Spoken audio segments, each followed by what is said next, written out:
Well, Chelsea certainly not lost, and they have triggered the release clause in Michael Olise's contract. Chelsea will be able to talk to the player and discuss personal terms with Olise, given permission to have a medical. Okay, Zach, so why Olise for Chelsea?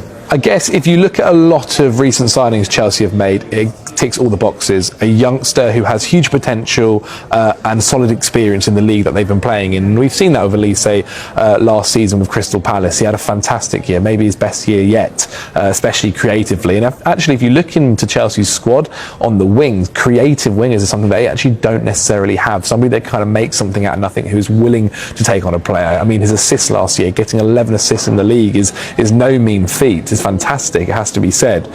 He's obviously a right winger that can play also in that 10 position, and Chelsea, whilst they do have Raheem Sterling, they do have Madueke, who is also at times been out for injuries, like they could do with another backup, especially someone that can kind of play in that 10 position. And Nkunku's out at the moment. We think maybe that could be where he plays. Conor Gallagher could also could feature there as well, but someone like Olise could make that position his own, especially over the next couple of months whilst Christopher Nkunku is out. I think he is a solid sign. I think overall Chelsea are definitely targeting these youngsters who could have fantastic potential and careers, and also, if it doesn't quite work out at Chelsea, can have good sell-on value as well.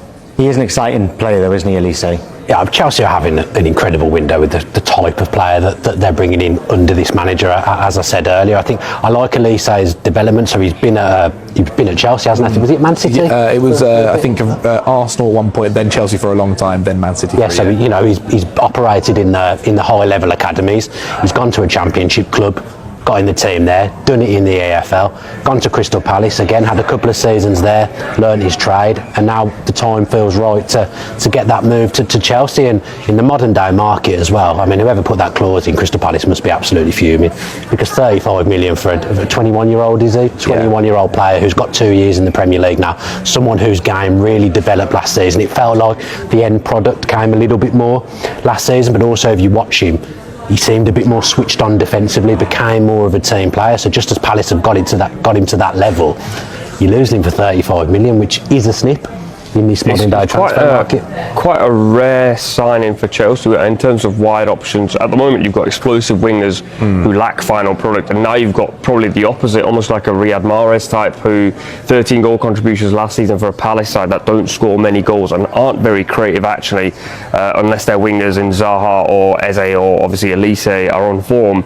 I think you've actually signed a player where you go, if you're struggling in the game, you can chuck him in, he'll get you that final product. At the moment, you're bringing on Mudryk and you're still waiting for what you'll get. I mean, there's a lot of what ifs at the moment with this Chelsea squad. I think all over the pitch, you look at from the defence to the attack, and even maybe with Sanchez in goal, you can question or say what if it works out there as well. As I mentioned, I think there's an idea, I guess, of surely one of them will succeed and become this incredible winger. And with Olise, as you mentioned, he had that Premier League experience. You feel for Palace obviously because they've lost Zaha, losing another one in Olise can be definitely disappointing. It'd be kind of all looked at as for Eze to do a lot in that kind of forward role. But yeah, from a Chelsea point of view, buying attractive Premier League players who have shown their potential already in the league is definitely a strong way to go about things. It just feels like it's coming together for Chelsea a little bit now. Like we've all questioned them over the last 12 months, but they've got the right manager. Yeah, having Poch is a big thing. Having Poch is a big thing. Well, it's a big outlay on 3 players when you include Moise Caicedo as well. And the thing is, they haven't actually played a lot of Premier League football altogether. We can show you actually between Caicedo,